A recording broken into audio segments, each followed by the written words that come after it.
Student, देखिए class second हम लोग बादल आए पानी लाए चैप्टर नंबर 12 ये पोयम आप लोग लर्न कर चुके होंगे।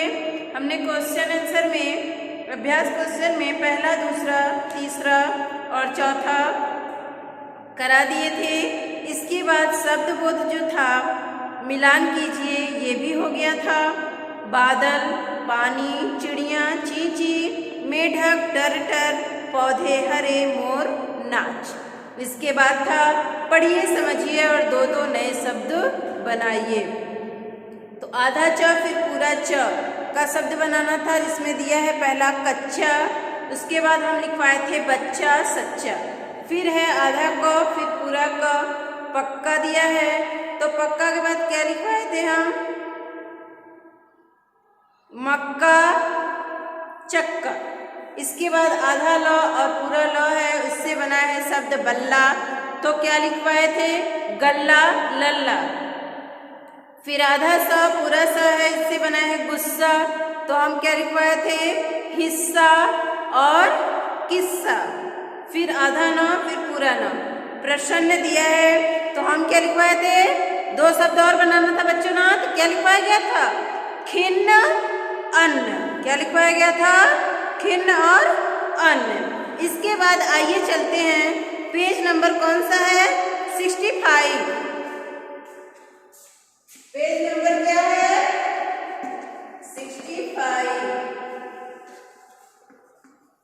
65 में है व्याकरण बोध। व्याकरण बोध, व्याकरण बोध में है फर्स्ट नंबर पे है इन शब्दों का तुक मिलाइए, चरखा बरखा। अब देखिए आगे दिया है, पहला दिया है इन शब्दों शब्दों का तुक मिलाइए। इन शब्दों का तुक मिलाइए। देखिए यहाँ पे दिया है बरखा, यहाँ दिया है चरखा, आगे दिया है बादल,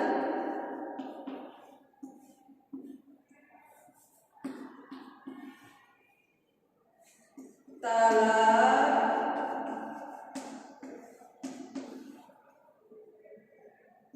बाग,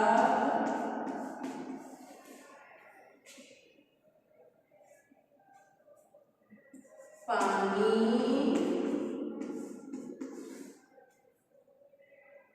नदी। दिख रहा है ना नदी तक। इसके बाद इधर लिखते हैं मोर,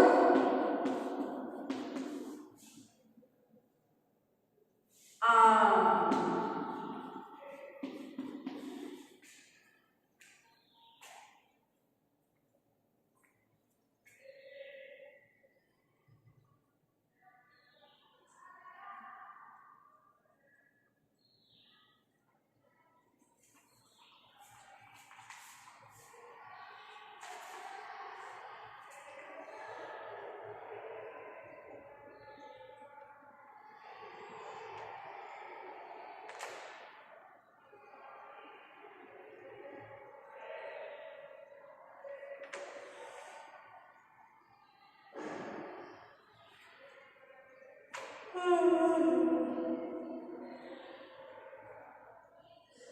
देखिए इसके बाद ये जैसे चरखा बरखा चरखा, बादल घायल, बादल घायल, तालाब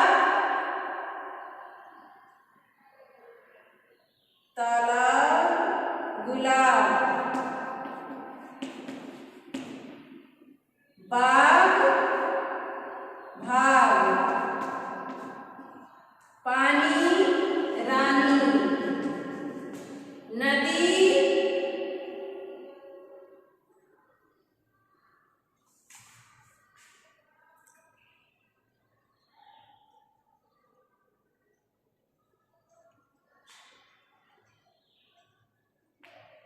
सदी, नदी सदी।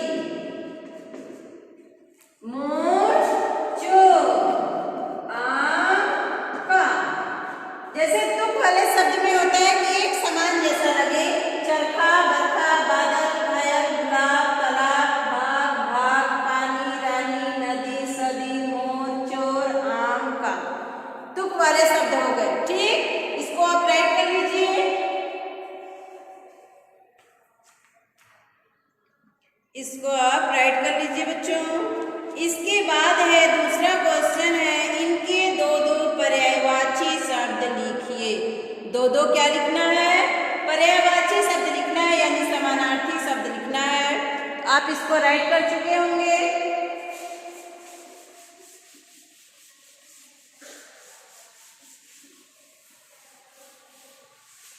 चलिए देखते हैं दूसरा क्वेश्चन। इनके दो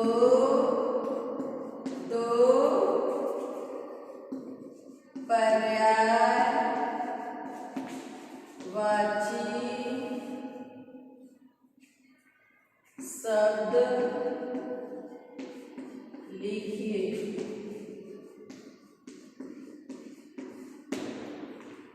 बादल,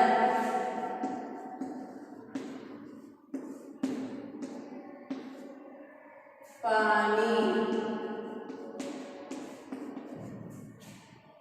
चिड़िया,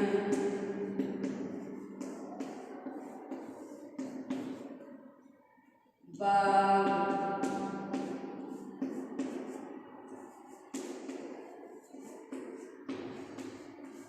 पौधे। देखिए अब क्या करना है, इनके क्या लिखना है? दो दो पर्यायवाची शब्द लिखना है। तो बादल का क्या होगा? समानार्थी। बादल को मेघ भी कहते हैं और घन भी कहते हैं। पानी को जल, नील। चिड़िया, खग, पक्षी। बाग को बगीचा, उद्यान। पौधे, वृक्ष, तरु। आप इसको राइट कर लीजिए। दो दो पर्यायवाची हो गए।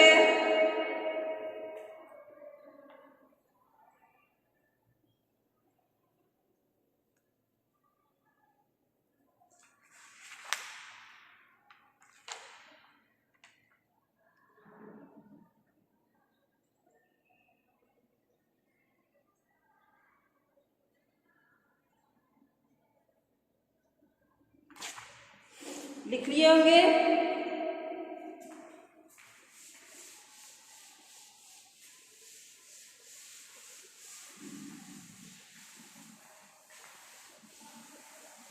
अब आगे है रचनात्मकता।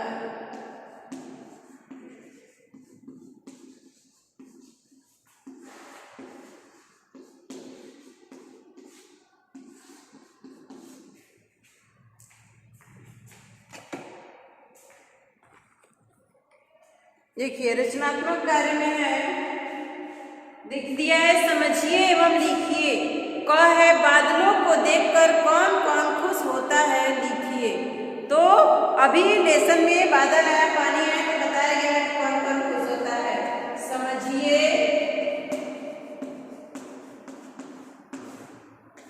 पहला है समझिए, पहला नहीं है, बस ऐसे दिया, एक ही दिया है। एवं लिखिए। अब इसके अंतर्गत कौन है? बादलों को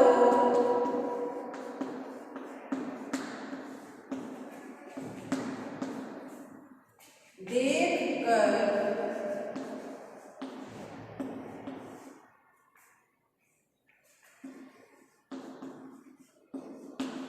कौन कौन खुश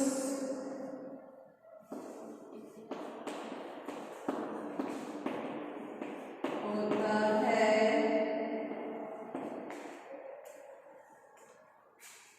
लिखिए।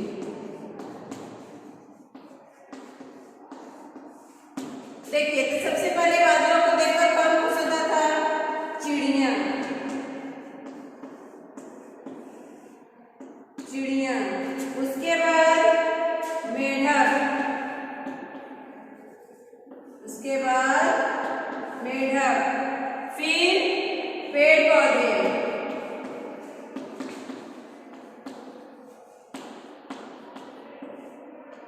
इसके बाद पेड़ पौधे के बाद मोर। मोर के बाद नदी और तालाब।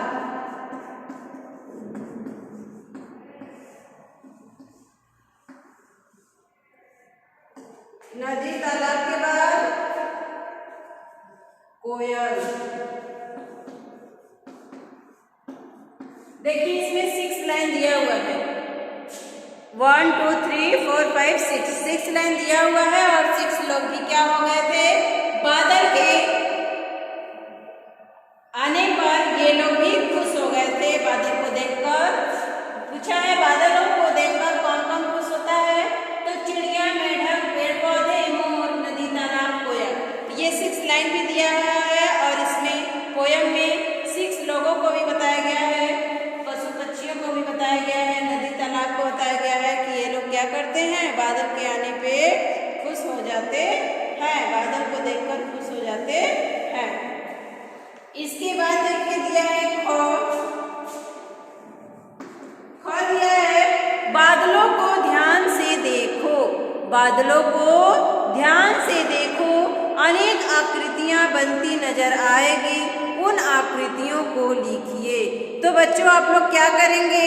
जब बरसात के मौसम में बादल आएंगे तो उसमें आप क्या करेंगे? बादल को देखेंगे और उसमें जो भी आकृति आपको बनेगी, जैसे कभी कभी देखते हैं तो लगता है उसमें कोई भगवान खड़े हैं या फिर किसी गाय का चित्र बन जाता है, कभी जैसे लगता है कि